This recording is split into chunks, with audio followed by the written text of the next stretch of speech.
Good morning বন্ধুরা, সবাই কেমন আছো প্লিজ কমেন্ট করে জানাবে। আমি ভালো আছি। এই যে ব্লগটা তোমরা দেখছো, এটা বিশ্বকর্মা পুজোর দিনের। তো সকাল সকাল উঠে পড়েছি। সকালে উঠে প্রথম কাজ হচ্ছে আমার ঠাকুরের জায়গা পরিষ্কার করা, ঠাকুরের বাসন সব পরিষ্কার করে রেখে দিই। এটা তো আমি প্রতিদিনই করি, আমার ডেইলি রুটিন, তোমরা নিশ্চয়ই জানো। তো দেখো, এখানে তোমাদের সাথে একটু গল্প করতে চলে এলাম। তো আমি সকালবেলাটা শুরু করি সাধারণত একটু উষ্ণ গরম জল খেয়ে। তোমরা কে কে এটা করো? যদি না করে থাকো তো অবশ্যই করতে পারো। আর যদি উষ্ণ গরম জলের সাথে একটু লেবু মিশিয়ে খাওয়া যায় না, বাতি লেবু, তো খুব ভালো হয়, এটা শরীরের পক্ষেও খুব ভালো। আমি এটা রোজই করি, আমার এটা মানে হ্যাবিট হয়ে গেছে। হ্যাঁ, তো যাই হোক, আমার ভিডিও তোমাদের কেমন লাগছে প্লিজ আমাকে কমেন্ট করে জানিও। আর আমার ভিডিওটা প্লিজ স্কিপ না করে পুরোটা দেখো, তোমাদের ভালো লাগবে। আমি নানা ধরনের রান্না বান্না ঘোরা সব রকমই ভিডিওর মধ্যে রাখতে চাই, তোমাদের যাতে এন্টারটেন হয়। তো কেমন লাগছে আমাকে প্লিজ কমেন্ট করে জানিও। আর যদি ভালো লাগে আমার ভিডিওগুলোতে লাইক করো, কমেন্ট করো, আর আমার চ্যানেলটা প্লিজ সাবস্ক্রাইব করে দিও। তো সকালবেলাটা সকাল সকাল উঠে ঠাকুরের জায়গা পরিষ্কার করে নিয়েছি, নিয়ে জল খেতে খেতেই আমার ছেলে উঠে পড়েছে। তো আমি ভাবলাম সকাল সকাল উঠে না একটু রান্নাটা করব বলে সব গোছগাছ করে নিচ্ছি, কারণ হাজব্যান্ডের তো ডিউটি আছে, ছেলের স্কুল, কিন্তু হাজব্যান্ডের তো ডিউটি, ও তো ছুটি নেই। তো সেই জন্য ভাবলাম যে একটু পোলাও আর একটু চিকেন কষা করব, কারণ স্পেশাল দিন, ছেলে বাড়িতে আছে। তো আলুগুলো কেটে রেখে দিয়েছি নুন হলুদ মাখিয়ে আগে থেকে। এগুলো ভেজে নেব চিকেনের সাথে, মানে চিকেন কষা করবো, তো তো আগে এগুলো ভেজে নেব সেই জন্য। আর দেখো, সকালবেলা ভাবলাম গরম গরম ভাত করি, আর মাছ ভাজা দিয়ে, গরম গরম ভাত আর ঘি দিয়ে হয়ে যাবে। কারণ হচ্ছে আমরা মাঝে মাঝেই মানে মাছ থাকলে মাছ ভাজা দিয়ে, গরম ভাতে মাছ ভাজা দিয়ে খুব ভালো লাগে, আমার তো খুবই ভালো লাগে। আমার ছেলে ঘুম থেকে যে বললাম উঠে পড়েছে, ও না যেদিন যেদিন স্কুল থাকে সেদিন সেদিন একেবারে উঠতে চায় না, ডেকে ডেকে উঠতে চায় না। কিন্তু যেদিন স্কুল থাকে না, আগের দিন থেকে বলে দিয়েছি যে স্কুল নেই কালকে, ও না উঠে পড়ে, সকাল সকাল উঠে বসে থাকে। তো এটা হচ্ছে ওর একটা নিয়ম হয়ে গেছে, আমি দেখেছি। তো ওকে একটু আদর করে নিচ্ছি, কারণ হচ্ছে সকালবেলা উঠে ও আদর খেতে খুব ভালোবাসে। যেদিন আদর করে না তুলি সেদিন উঠে বলবে, মা তুমি আমাকে আদর করলে না। তো তো এইটুকু টাইম ওর সাথে সকালবেলাটা না দিলে না, ও ও কিছুতেই শুনবে না। ওই জন্য ওর সাথে একটু টাইম স্পেন্ড করে নিয়ে আমি ওর সাথে অনেক রকম গল্প, স্কুলের গল্প, বাচ্চাদের সাথে এরকমভাবে টাইম কাটালে ওদের ভালো লাগে, ওদের মনটাও ভালো লাগে। তো আমার ছেলেরও সকাল সকাল উঠে একটু আদর খেতে ভালোবাসে। তো ওকে আদর টাদর করে নিয়ে ওকে আমি আমার বিছানা টিছানা গোছ করে নিলাম, কারণ ওরা সকালবেলা ঘুমিয়ে থাকে। তো আমি তো সকাল সকাল উঠি, আমি অনেক ভোরে উঠি, কিন্তু ওরা যেহেতু দেরি করে ওঠে, তো সেই জন্য বিছনা গোছাতে পারি না। ওরা ওঠার পরে আমি বিছনাটা গুছিয়ে জানলা টালনা খুলে সব রেডি করে দিই। আর তোমরা তো জানোই আমার নিচে একটা বিছনা থাকে, কারণ আমার ছেলে নিচে বসে খেলা করে।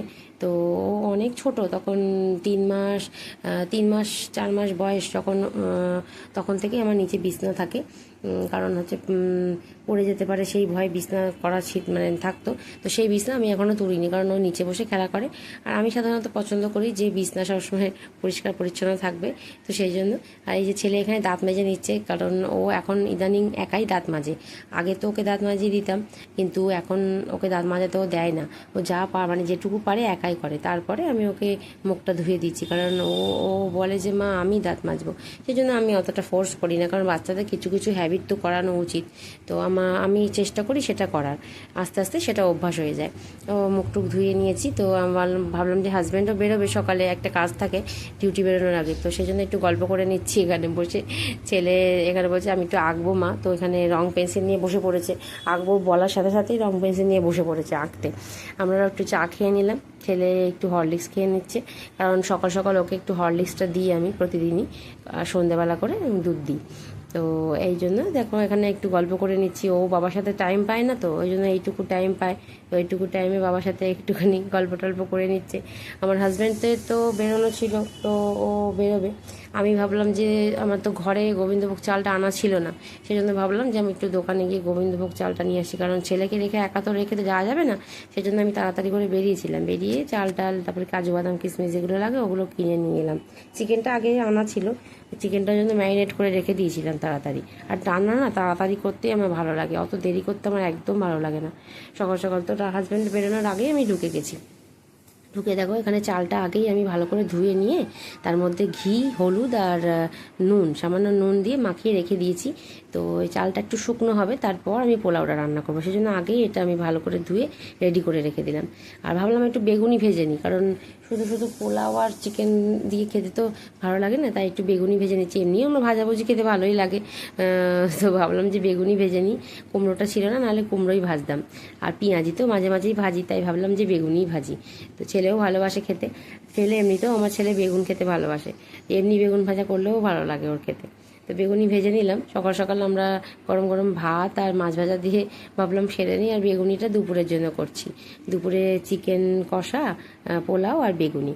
তো ছেলে এখানে খেলা করছে, দেখো ছেলে কত কিছু খেলনা, তার মধ্যে সবই আমার বাটি ঘটি আছে। তো এগুলো নিয়েও খেলছে, বলছে যে মা আমি এখন একটু খেলি। তো আমি সকালের দিকটা ওকে পড়াতে বসাই না, সন্ধ্যের দিকটা বসাই, শুধু সন্ধ্যের দিকটাই বসাই, কারণ ও তো ছোটো একেবারে, খুব একটা এখন চাপের দরকার নেই। তো এখানে দেখো আমিও রান্না শুরু করে দিয়েছি, পোলাওটা প্রায় হয়ে গেছে, চিকেন কষা তো আমার রেডি, একদমই রেডি প্রায়। এখানে তেল তেল ছেড়ে এসছে। আমি একটু কষা কষা চিকেন খেতেই পছন্দ করি, আমাদের বাড়িতে কষা চিকেনই হয়, ঝোল খুব একটা করি না আমি। আর পোলাওয়ের সাথে না একটু কষা কষা চিকেনই ভালো লাগে। তো পোলাওটাও প্রায় হয়ে গেছে, আর ঘড়িতে বাজে 10টা। আমার তাড়াতাড়ি স্নানও করে নিতে হবে, কারণ ওই পুজো তো, বিশ্বকর্মা পুজো, তো গাড়িগুলো, বাইকটা আর সাইকেলগুলো পুজো করতে হবে। তো এখানে চিকেন কষাটা আমি নামিয়ে নিলাম, আর পোলাওটাও রেডি হয়ে গেছে। পোলাওটাও চিনি দিয়ে চাপা দিয়ে রেখে দিয়েছি, এবার আর কাজু বাদাম কিশমিশ ছড়িয়ে দিয়েছি। তো আমার এইভাবে আমি পোলাও করি। পোলাও করতে খুব একটা টাইম লাগে না, পোলাওটা সব থেকে তাড়াতাড়ি হয়ে যায় ইজিলি। তো এখানে পোলাওটা আমার রেডি, আর খুব ভালো হয়েছিল খেতে, দারুণ টেস্ট হয়েছিল পোলাওটা। আর ওপরে অবশ্যই ঘি ছড়িয়ে দিয়েছিলাম। আর এই যে চিকেন কষাটাও দারুণ হয়েছিল। তো আমি ঝাল খুব একটা দিই না চিকেনে, কারণ আমার ছেলে খায় বলে। আর এই যে বেগুনি, তো দেখো পোলাও, চিকেন আর বেগুনি। তো বিশ্বকর্মা পুজোর দিনের এটাই মেনু ছিল, কারণ ছেলে বাড়ি ছিল। তো এখানে আমি স্নান টান সেরে নিলাম, আমার হাজব্যান্ডও বাড়ি চলে এসছে। তো ভাবলাম যে স্নান সেরে এবার গাড়ি টাড়িগুলো রেডি করে পুজো করে নিই।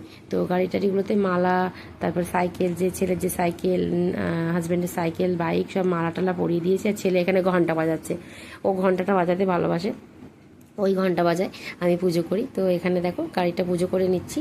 তো আমি অনেক সকাল সকালই সব কাজ করে নিই, কারণ যেহেতু আমার হাজব্যান্ড ডিউটি বেরোবে, তাই জন্য আমি তাড়াতাড়ি করে সব কাজগুলো করে নিচ্ছি, বেরোনোর আগেই পুজো টুজোগুলো করে নিচ্ছি।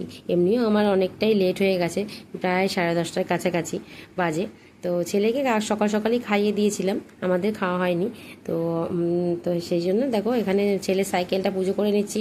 ও বলছে আমার সাইকেলটা পুজো করো, আমার সাইকেলে স্বস্তিক চিহ্ন আঁকো, মানে ওর সাইকেলটাতে আগে করতে হবে সব কিছু। ও যাই হোক, বাচ্চাদের তো এটা ভালো লাগে না, সব কিছু ওদেরকে জানানোরও তো দরকার, যে কোনটা কী পুজো, তারপরে যে কোনো অকেশান ওদের সাথে যদি এভাবে ওদেরকে বোঝানো যায়, তো ওরা সেগুলোকে ভালোভাবে বুঝতে পারে।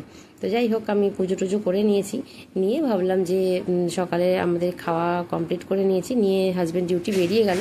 তো আমরা খেয়ে দিয়ে একটু রেস্ট করে নিয়েছিলাম দুপুরবেলাটা। তো সন্ধ্যাবেলা ভাবলাম আমাদের কাছে পিঠে কিছু বিশ্বকর্মা ঠাকুর হয়েছে, তো দেখে আসি ছেলেকে নিয়ে। আর আমাদের বাড়ির কাছে যে পার্ক আছে, তোমরা নিশ্চয়ই দেখেছো আমার অন্য কোনো ব্লগে, আমি পার্কের অনেক ভিডিও দিয়েছিলাম। তো পার্কটা খুব সুন্দর, বাচ্চাদের পার্কটা। আমরা দুজনে রেডি হয়ে গেছি, আমাদের কেমন লাগছে প্লিজ কমেন্ট করে জানিও। তো এখানে দেখো পার্কের এরিয়াটা এত সুন্দর, এখানে বাচ্চাদের দোলনা আছে, স্লিপ আছে, তাছাড়াও অনেকটাই মাঠের মতন জায়গা, সেখানে বল টল খেলতে পারে। তো ছেলেকে নিয়ে চলে গেছিলাম, আর আমার বান্ধবীও গেছিল তার বাচ্চাকে নিয়ে।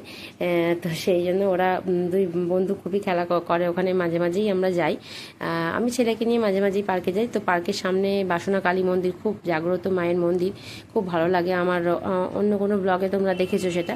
তো এখানে ছেলে একটু স্লিপ চড়ে নিচ্ছে, আর এখানে দেখো ফটোশ্যুট চলছে। তো আমার বান্ধবী ছবি তুলছে ওদের খুব আনন্দ করেছে ওরা। আর আমরা একটু মন্দির থেকেও ঘুরে এসেছিলাম, তো ভাবলাম যে গেছি যখন একেবারে মন্দির থেকেও ঘুরে আসি। আর খুবই দেরি হয়ে গেছিলো সেদিনকে। দেখো এখানে কিছু ঠাকুরের ছবি আমি তোমাদের সাথে শেয়ার করছি। দেখো এখানে কিছু বড় বড় ঠাকুর হয়েছিল, খুব সুন্দর ঠাকুর। আমি জানতাম না এতদিন যে এত সুন্দর পুজো হয় গড়িয়ায়, তো খুবই ভালো লাগলো গিয়ে। এখানে দেখো আমি অনেকটা লেট হয়ে গেছিলো, তো চলে এসেছিলাম বাড়িতে।